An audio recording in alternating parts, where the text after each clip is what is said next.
Uh, yeah, it's okay. I can do about 30 minutes Okay, sounds good. this time. All right. Well, we are live, everybody. I'm just waiting for some people to come on here. Michael and I decided to do a quick little live video for you. There was a couple things I actually wanted to go over with Michael here. Some interesting information came across my desk. Let me just pull up. Here we go. All right, Doc Illusion's here. Yute's here. Let's go. All right, let's do it. Okay, so I'm going to practice. I'm going to do this screen share. So currently, ladies and gentlemen, we have a summit that is taking place. I posted a little bit a couple days ago about this. And for those that don't believe that there is an agenda for world government, there is actually a world government summit happening right now. World Government Summit.org. They've had these for the last few years. And all right, I got the website up. Let me just see if I can share my screen. Boom, boom. Screen share. Application window. There we go. All right. Can you see this on your end, Michael? Yeah, no problem. Yep. Okay, good. Just making sure. All right. So this is a summit right now where different, apparently, leaders and world leaders and different groups within various governments are meeting in Dubai to discuss how we can make the world a better place.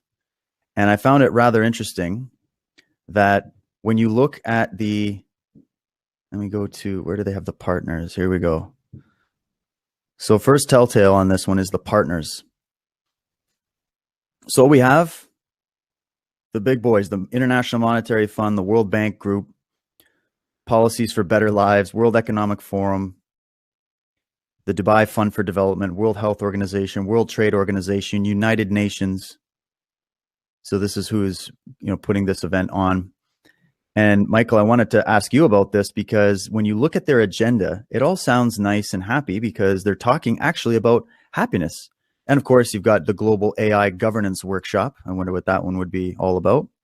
You have the Global Happiness Outlook, the Happiness Pyramid, Return to Happiness, Global Happiness Policy Report, On the Way to 2030. Sounds like some of the old books you'd read from back in the day. Network, we got the Nudge Towards Well-Being, What Makes People Happy? Can Happiness Measure Progress in Society? The Latest Technologies in Happiness and Well-Being. I wonder what they're talking about there, meeting with the World Health Organization. Cass Sunstein book signing, and on and on and on we go. The AI, the new measurement of happiness. AI, the new measurement of happiness. I wonder what they say about this. For over a decade, Dr. Kazuyano has incorporated AI and technology in measuring and improving happiness and well-being. And we're learning in this session, they're talking about the ways in which AI can promote happiness. Oh my goodness. So Michael, first reactions to this concept of a world government summit and talking about AI and making the world happier. Well, it's so much nonsense, of course, but aren't they the very ones that are pulling the rug to make people unhappy? So it's almost like when government goes away, all the great sages like Shelley and everyone knew that when government dissolves, people will be good and happy, right? Aleister Crowley knew this, Rabelais knew this, Shelley knew this. When you get rid of the impositions and the authoritarian structure, people of themselves just kick around in the sun, and smile and get on and are happy. The idea that you can mechanically inculcate happiness, that's about as useless as what they say they're doing in the schools for the kids. They've got we've been to their churches, we've been to their institutions, we've been to their colleges, we've been to their kindergartens, right? We've been to their daycare, we've been to their penthouses and corporations. The fact that they keep on wheeling out the same rotten donkey on the same rotten cart and hoping that you're going to fall for it again, right? We've had every conceivable branch, and phase of their institutions we've had. But they realize that world control, right, one leash for many necks, it's been working as far as they're concerned. The ship of state has been going quite well. And so they're propagandists, pure and simple. So they wheel this out again. And since they're the ones who are pulling the rug from our happiness, they're the ones making people miserable. They're the ones taxing you to death or whatever else it might be, right? You know, or my God, just flooding the media with horror stories from all over the world that they're really the ones creating, by the way. Right. And then that unseats you and it makes you shrink from, you know, engagement in the world. These are people who specialize in unhappiness on a colossal universal level. They're a very spiritless science, which is bankrupt, right? I've just done my mysticism premium thing, you know, where we took it apart one more time, just in case Path of the Fool wasn't enough, and other things I've done. But this time it was systematically taken apart so that the most skeptical Sam Harris fan would just be, okay, change the subject, quick, get me out of here. All right, it's been nailed, done. But these people, their spiritless science is already to denude you of any connectivity to the Russellian universe. Right, with their big bangs, with their straitjacket materialism. They love it. Remember I told you they have no shoulder move, they have nowhere to move. These people are in straitjacket philosophy, straitjacket science. And they want you to come in, join the club, and sit in the straitjacket, and then we can talk about it. The man who's amateur, who's outside the cage, right, of academia, is free to speculate. He's free to think, right? You know, and he's free to change his view and change his mind. Something that we have to realize these people can't do. They stay within that cage. They are locked within it. They're not speculative thinkers. They're dogmatists and they're demagogues, right? So they're the last people that I would hand the trust and happiness. You know, so that's why they wheel it out. That's why they take it. It's like a joke for them. To say, we are the bringers of death. We're the orgasmatron. We are the bringers of murder and death.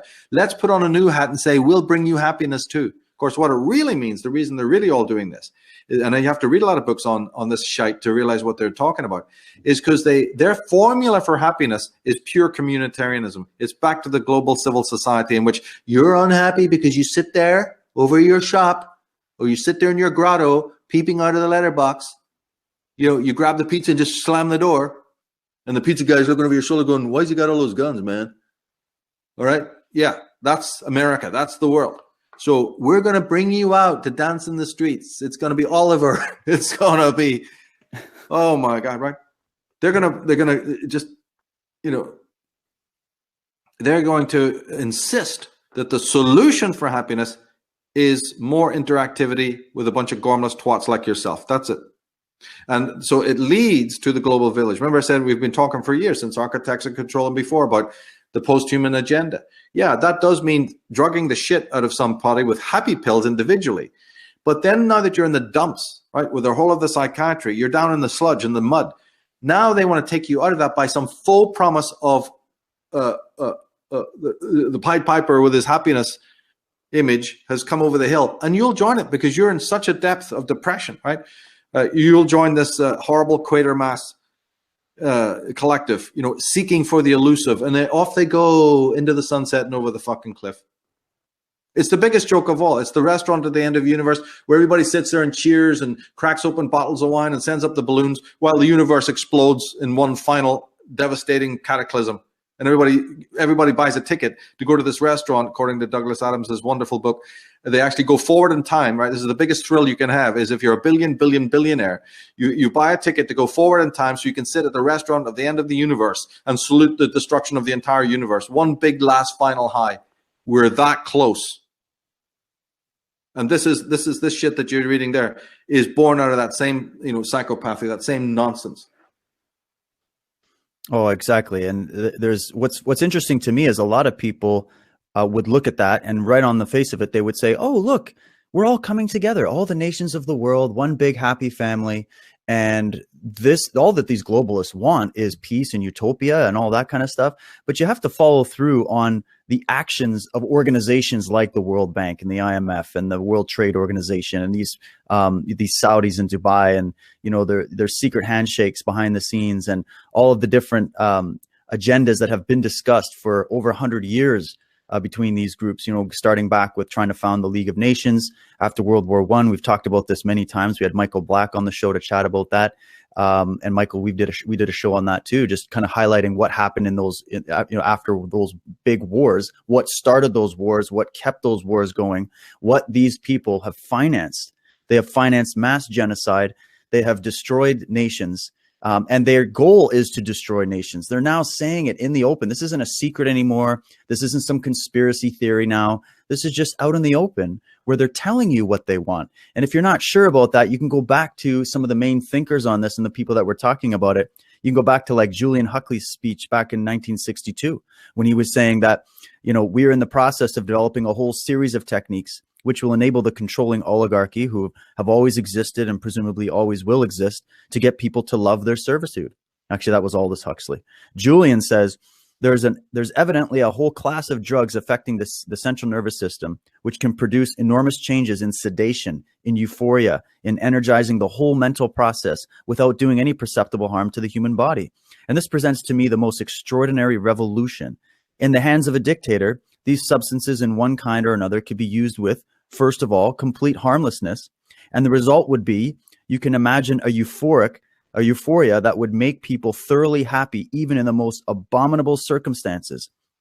And this is what they're looking for. They were looking for contentment. That was another thing that Bertrand Russell used to talk about, was he's like, out of all of the traits that they consider desirable, these oligarchy, contentedness is the number one. Contentedness is not happiness.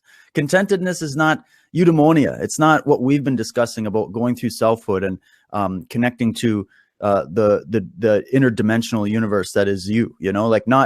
That's not what they're talking about. They're talking about artificial intelligence, because they don't believe that humans are intelligent. So they're like, let's upgrade humanity. Anything nature has to provide is garbage. This is where you get into the World Health Organization and the whole strategy there to completely subvert the natural processes of your biology, take it over using nanotechnology and all these kinds of things that used to just sound, Michael, like we were talking about some kind of science fiction movie, eh?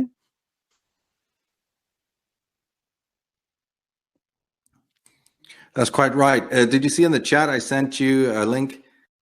Maybe you could screen share this book. I've read it from cover to cover. I used it in so many presentations, some of the information from that. This is just one of the books that is written by the heavyweights, the top brass. You see. Let me get this up here. Yeah, people got to know what we're talking about and its origins. Go back to my screen. Get rid of this ad. Okay, so here we are. Loneliness, human nature, and the need for social connection. Right. This is written by a major heavyweight. I can't remember from what university he's from. It might be Washington, but this is the top of the line. This is one of the great theses. This is one of the ones where, they do all the polls and polls and polls for many, many years. And then they collate what they've discovered, right? Mm. Yeah. These are these are the top Johnnies and the top labs. They have the top degrees. And his conclusion, this is just insane when you read this book. It is literally a manifest. It should be renamed happiness, because it's a formula for happiness. And of course, on the surface, if you want the shallowest form of happiness, it's not really joy or eudaimon like you're talking about. It's a form of gratification. I wouldn't even call it pleasure. Mm. We don't know what pleasure is. That's the theme of the Dragon Mother presentation on the premium. But what we do have is gratification, right, in various forms. And so when they say happiness, you've got to understand all they mean is just tawdry, sensational gratification of pretty much an episodic level. This is substantiated by the fact that although they do quote statistics about people saying, yeah, I'm kind of lonely, I don't interact anymore, or people have died around me that I used to know. Yes, that will definitely contribute to this efficacy, this mercurial movement in society. That's obvious. It's a no-brainer. But it doesn't stop those people getting up to go out to join a book club or sit at a poetry reading or go down to a local bookstore. All of our society is just jam-packed with things to do for free, including the classes that cost a little, very small amount of money, and people can be engaged. There's all sorts of open mics. I play open mic. I did in Seattle for over 5 years, once, twice a week and things like that. There's no reason to be lonely. You can even come and listen to us playing open mic. I mean, for goodness sake, sit by the fire and enjoy an evening with a coffee and seeing some people play. If those people that I knew could do it, and many of them with luthiers, and they knew about the guitar. I learned a lot about the wood, and I learned a lot about sound. You know, I learned a lot of stuff from hanging with those people, right, in Seattle. So there's no reason for it at all. But if for some reason you can't get up and go, it's because some deeper, right? It's not just because you're not moving in society. We've been moving in society for hundreds of years. Happiness should be out the door. The formula that they're presenting when you read these books, actually, a great many of us have been doing it. Remember, we used to work in the fields. Remember when neighbors used to help each other, even in Northern Ireland at the height of the trouble. The neighbors used to keep the key in the door 24/7, just in case a neighbor's kid or you needed sugar or milk. Keys in the door in the middle of sectarian estates, riddled with crime and violence. But what came first was that, you know, thread of humanity that never got lost. So we've been doing all those social things. Happiness should be out the door. It didn't just die away. It was crushed by these very people who are presenting this bromide in front of you, this carrot and stick mentality. Sometimes it's a stick. I've been saying this from day one. I'm getting tired saying it. Said it all the way through architects. They got the carrot and they got the stick. Well, sometimes it's the stick and now it's the carrot. And that's what this is. And I put up on the blog, right? Go to Unslave, go to the Michael Tsarion blogs, right there on the homepage.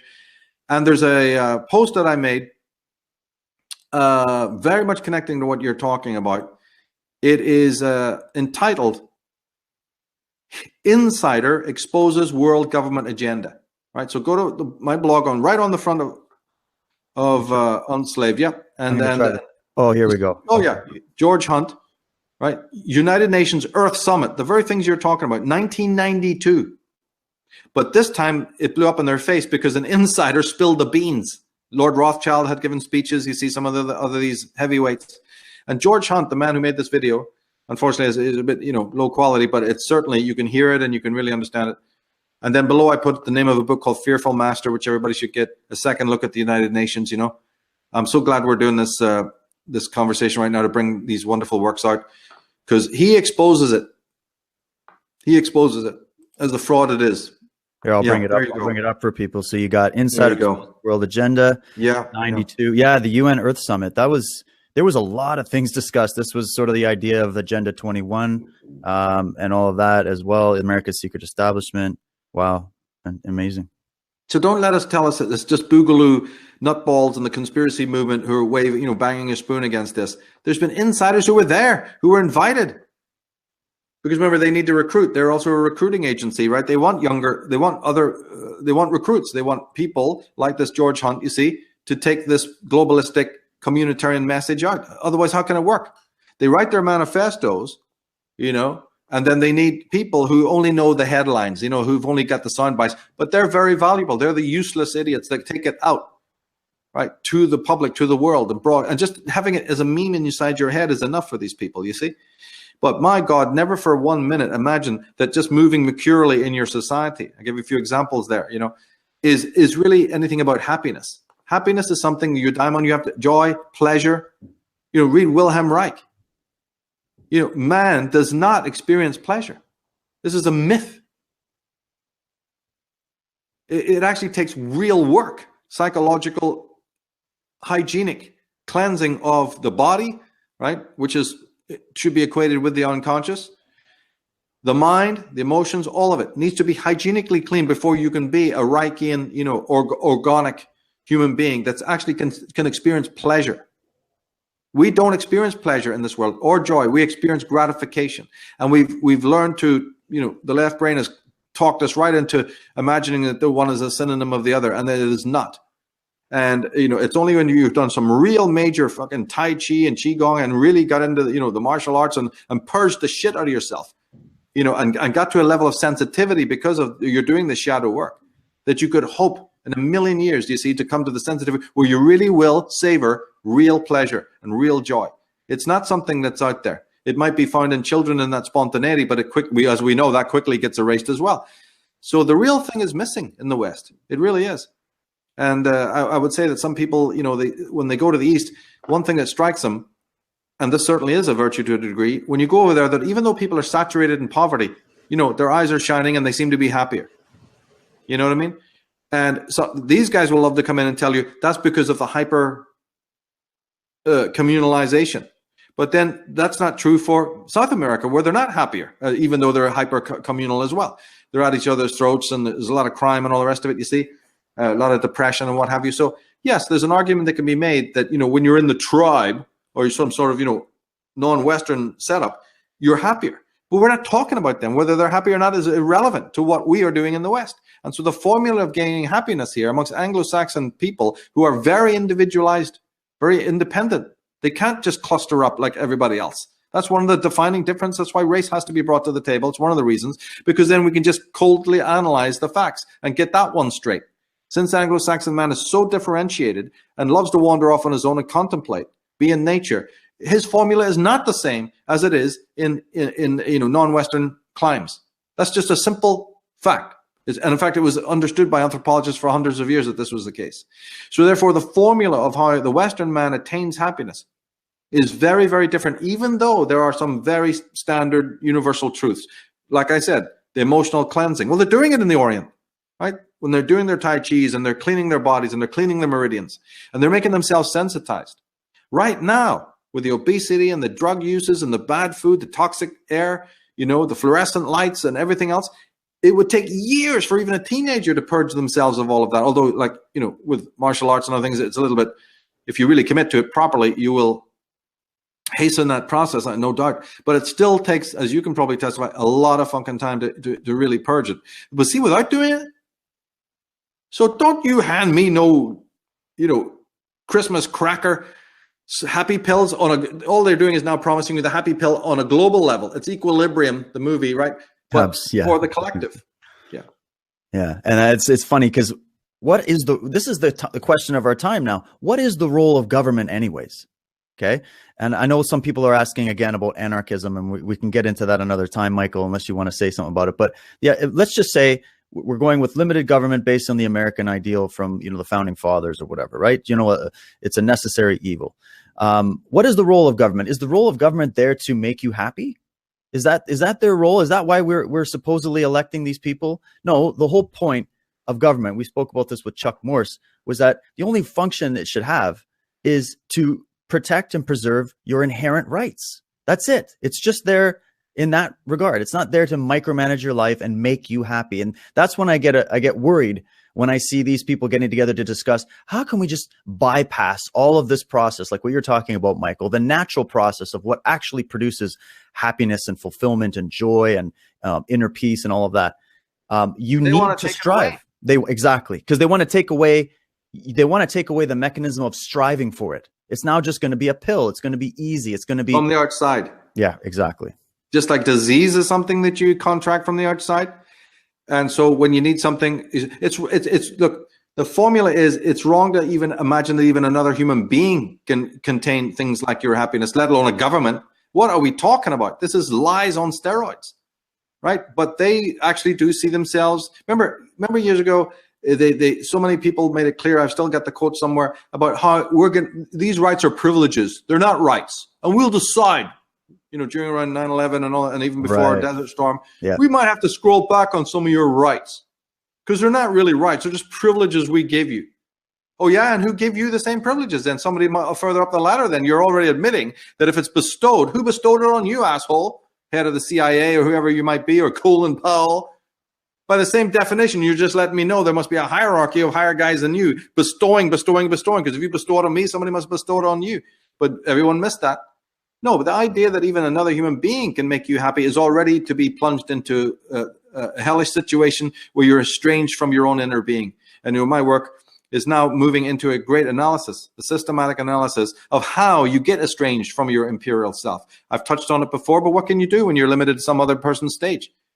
It's really limited, and I find myself in that position. So we've been building on slaves so that there won't be these restrictions on getting this dear truth out, which is not only taken, the vast majority of my life, but it needs to get out to the public this way, and how to redeem your power, because we need, solutions, right? But now that we know this, we can deconstruct their lies, and it has to be done systematically. And even though they control the West, they also control the East. So, it is a situation people call us racist, where the work I'm doing is going to be as much valuable to the Indians when they want to free themselves from their Leviathan, right? The people in this movement are handing formulas and maps and guidelines to people that a fucking Eskimo could use.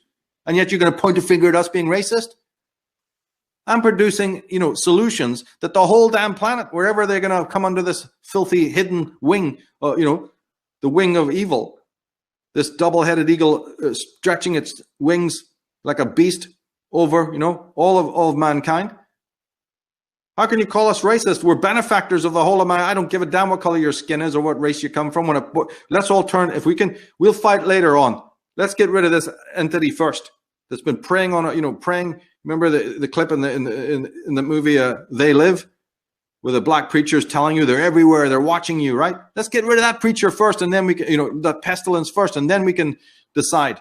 But you know what it's taken to open the eyes of the world, that there even is that vulture sitting on the rocks, watching your every move and controlling your every move? Look at what I've had to put into just 25 years with finding these videos and writing these books and putting this information up. And is the penny dropping in most people? It better bloody start. But their little pettiness will come and say, no, you're a racist, you're this and that. How can you look at my, creations and this smorgasbord of knowledge and claim that that's racist, when every single part of it nourishes everyone in this world? Should they have, we talked about this before, right? Should they have the hunger? You can bring the horse to water, but you can't make it drink, right? So there has to be a hunger and a sensitivity and an awakening. We're just waiting there, as teachers when the student is ready. But should they come to us, we're open. We're open. I'm not putting up any signs. Go, no, I don't like the spots in your face. So you can't come in and look at this knowledge. I have systematically gone through hell to put this information out to the public using, the means that we have, the technology, under incredible personal sacrifice, and an unspeakable fucking story, and an unspeakable fucking climb. It's so preposterous that you couldn't even write it down. They think you're making it up. They literally think you were Lewis Carroll. You think you were making this up, that you just spun this tale. It's so utterly preposterous. But the focus of people should be, what can I do with this knowledge? But see, that's the last of their concern. Here's the ingredients for true eudaimon. Here's the teachings for real upgrading. And even if you only take the names I've mentioned, forget my own work and analysis, just the mere palette of the people that I suggest, more eminent than me, more degreed than me, since you seem to all want that, hey, bring it on. I can name you the top people. Like you just mentioned, this Gustave Le Bon, right? Go read them then. Just use me as a conduit, as a wayshore, right? There is no excuse. So when you're dealing on the level of high truth, right? High mysticism, all of these things about race and culture and color and sex and caste and money is already by default meaningless. So how dare you from your fucking gutters, who hasn't moved a muscle to help fucking anyone, right, ever come in and start critiquing? We're already beyond that, mate. We're already fucking way beyond that. And even though there may be some commentary and certainly a lot of rational statements we may make, don't you ever forget what plateau we're on and who you're dealing with here. And the weeds we've had to dig up, both personally and socially, to do this kind of work. It's a vocation. And the non-vocational person cannot comment on it. I don't want to hear what you got to say about it. All I want to see you do is take these lessons, take this wisdom, and go and apply it in your own life and see. Then you come back saying, this was false. This didn't work for me. Or I found, this was working better. Or, your Ayn Rand was brilliant, Michael. But, the other thing you're talking about, I didn't care for. Hey, am I lecturing you and hectoring about you got to accept 100% everything I say? I've purposely made this thing so variegated, right? And so colored like a chocolate box full of different flavors. I've made it that way on purpose. In fact, some people think it's a detriment that they can't fathom where to start with my work because it is literally so variegated. Yes, that was by design, right? I've turned hobbies and interests, and I know when I'm coming to the world, don't be a one-track pony. Don't speak to the choir and don't burn yourself out. Have an incredible, colorful array so that, because I'm honoring the world. I'm honoring the diversity and the difference of the world. But you're a racist. Where's the empirical proof of that fact? Loving my own race isn't also empirical proof of that either, but tell me anywhere else then that you can find it, and then compare me to the utter selfishness, narcissism, and racism and bigotry of the people that we have to deal with every day, trying to throw stones in our face. This is ridiculous. Then you know what you need to do? Go, like that lady in Architects of Control, suck it, and take the Prozac smile. Everything's okay. All last traces, right, of the legitimate anxiety of the true imperial self, axed. That's the happiness, these buggers. And I've been saying it. I said it in my Posthuman thing in 2011 when we went to Australia, New Zealand, right? I went and did that tour. Did it in London. Architects of Control before that, 2009. We honed in on these very things that you're reading, that we will get in line. Like Huxley fucking knew. They knew we'll get in line for it. You won't have to come with them and shove it down their face like, you know, some of the movies show. No, we line up for it, because the pain of walking the Siddhartha road, the pain of being an authentic person, the pain of leaving the mob, you know, the hive mentality, the consensus trance, is so utterly painful to step outside the walls of the collective that we'll be not only walking back, we'll be running back, banging, "Master, let me in. Hail the masters. Hail the elite. Give me the happy pills right now, this minute, because I'm depressed being myself. I'm depressed being who I am." There comes your cyborgs. There comes your bots. You know, a lot of, and you'll live in an artificial intelligence world. That's what people want. I am not, my philosophy is simply stated this way. Nobody's forcing you to lose your soul. But as Jung said, people will do anything, no matter how outrageous and lunatic, in order to stop, you know, facing themselves. And the government know that. So when they wave deep memory, deep brain, you know, the new one, happiness, it works for the scarecrow. He's there, right there. He's first in line. Politics has just tenderized us. The two-party system, all the things we've always talked about make the center of our work. It's just tenderizing you until your soul is lost. But they can't take it from you. Please understand this. It's not the right. It's not the contract. It's not the karma. You have to hand it up on a plate. That's what it's all about. Then, right, evil exists. Then you let it in. It's a white magic ritual, not a black magic ritual. It's white magic all the way. You are the one who signs on the dotted line and says, "Take this burden away from me." Right? Religion tenderized us for this with Jesus, help, God, which just means submission, just means the instantiation of a terrible master-slave dynamic in which you're on your fucking knees with somebody's boot on your neck. That just tenderized us for psychiatry, right, where the psychiatrist replaces the priest, and then the politics in which, you know, these lunatics, these basically the world's greatest psychopaths, get in power, wave a little flag, and have a horde of moronic people running around believing, you know, they're the most toxic people telling you about justice, equality, and human rights. The most violent people, self-violent. But if you don't know what self-violence is, which most people don't, they've never heard of autophobia, they have never heard of self-sadism, right, so you'll just look through it and not even see it. You'll literally take it for what it is. But when you know what it really is, right, psychologically, then you don't look to those people to be handing you, you know, the most vital virtues that only come from deep contemplation, introspection, differentiation, and thought and study. How could that horde of, you know, pussy hat wearing lunatics running around college campuses, screaming in your face? They're the most self-murdered fucking people on earth. You think they're going to hand you the roadmap to a global utopia? Take a look around and tell me I'm wrong. Look at the state of the world, because these people have been unleashed. It's wow. That was epic. And Michael, I totally hear what you're saying. And it's funny, we just released our sort of promotional trailer for Unslaved, which I'm very proud of, put a lot of work into it. And I opened up that trailer with your words on how freedom is at the center of our being, and how the whole point of doing this concept of Unslaved was to go in and question, you know, and you said it just, you were so casual about it. You're like, do people even think about it? Do they even really contemplate it? I mean, we throw these words around, we talk about freedom. There's all these different parties and different groups you can join that are trying to advocate for freedom. I mean, you can go join up with, you know, all kinds of different groups, but do we even think about it on an individual level? What freedom really is all about, you know? We do, if it's chains of gold. All human beings don't mind getting rid of the master above, but they're much more reticent to get rid of the slave below. Everyone in the modern world thinks, yeah, those chains of iron, I'm sick of those. Down with the chains of iron. But as Patrick McGowan said, give me the chains of gold and I'm your man. Vote, vote, vote. And as you talked about anarchy, I'm deeply, deeply into anarchy, but not of the political brand. That's a farce. That's a myth. And the only people who want it are some of the scuzzbag, ne'er-do-well, will-less, docile bodies we're talking about. That's for them. They are the ones that Blake talked about when he said the fist that crushes the tyrant's head becomes a tyrant in its stead. Okay, Occupy? Right? I'm interested in attitudinal anarchy, where you're free in your mind.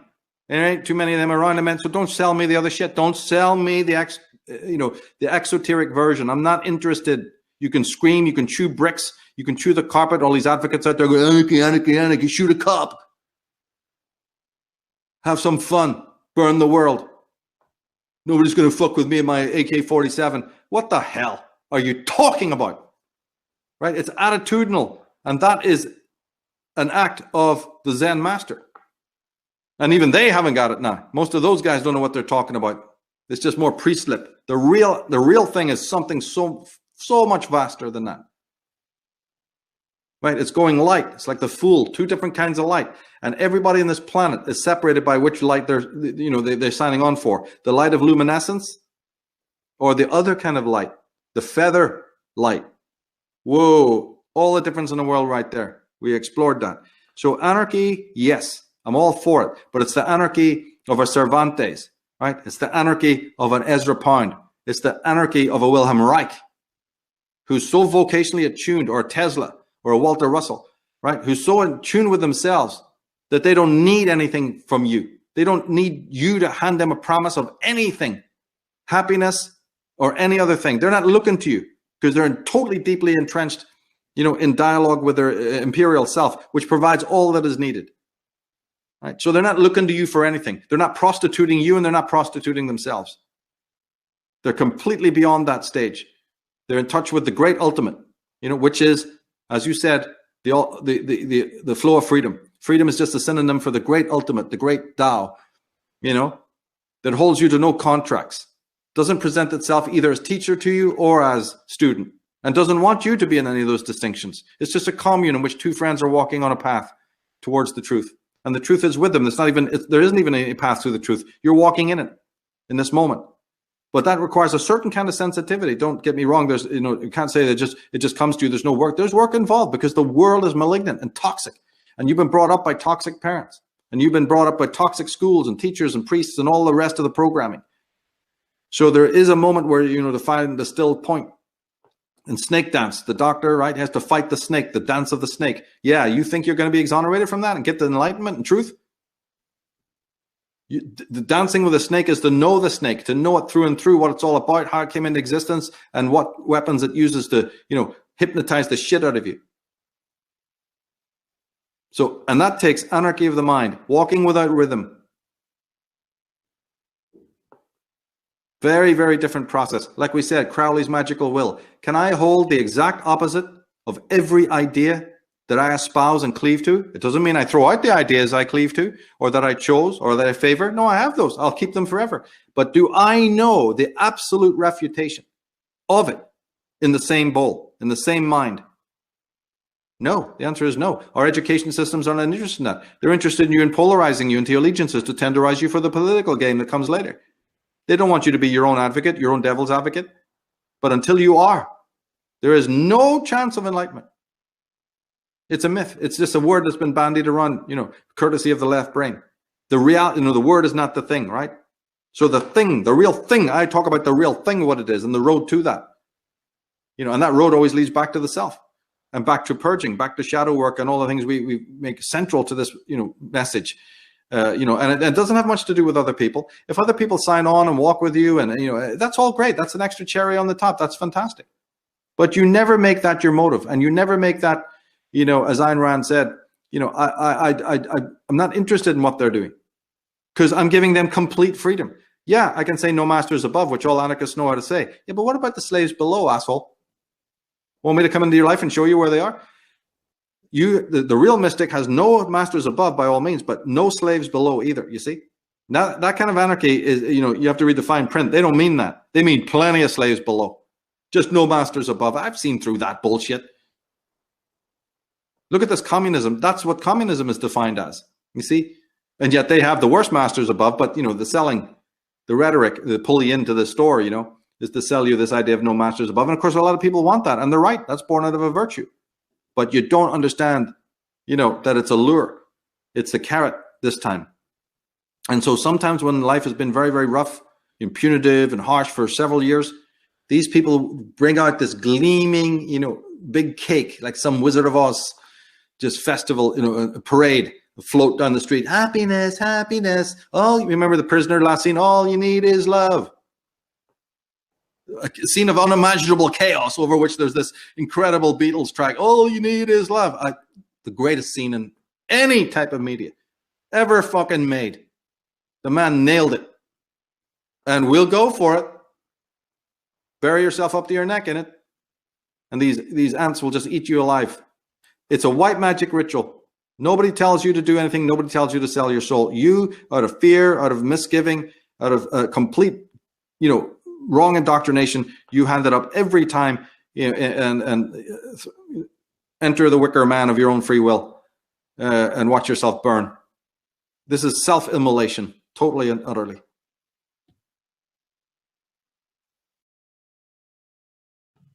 Sorry, I was muted there. Wow, it's well said. And I mean, just on the practical side of it, like you said, when you want to come together with other individuals to get things done, then you need some kind of organization. There's always the way we can get in future discussions on some of the little aspects of that when it comes to anarchic principles or whatever. But the statement was made by Gustave Le Bon, like you said, in his book. You need to read about it. He critiques socialism, communism, and anarchism. And also does advocate for exactly what you're talking about, Michael, about the idea of individual sovereignty and the inner anarchism, so to speak. But anyways, man, I know you got to go. We probably went over time. I didn't want to keep you there, but maybe can you just say a quick word about the show coming up Sunday? We've got Ralph Ellis coming on again. Yeah, he's got a lot of things to share about 17. He's also got more of his own research. You know, the man's just a genius.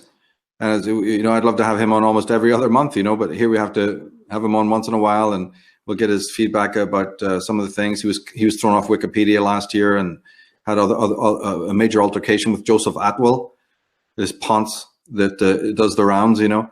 And Ralph's been in so much kerfuffle, you know, and then he's got his original theories about Jesus of Odessa. You know, this man's dug up the real Jesus. You'd think he'd be, you know, you'd think it'd be of interest to people. But no, like we've been saying, they prefer their mysteria instead, right? But yeah, he's also going to talk about the Ottoman Empire, which is an interesting subject for me. It's a favorite of mine, you see, and some of the goings on there, because the fall of the Ottoman Empire and the Austro-Hungarian Empire set the stage for the entire modern world. So without studying, you know, those two empires, especially their fall, especially the latter years, which was sort of around the end of the First World War as well. But a lot of people don't study that period. And then as we were talking with Chuck Morse, I mentioned that Ataturk, Kemal, and I think Pasha Enver Pasha went into the hands of the Bolsheviks after the fall. So here's professedly Muslim leaders, very eminent, right? And everyone knew they were kind of left liberal. You know, they were progressives. That's who they are. That's who the Young Turks are.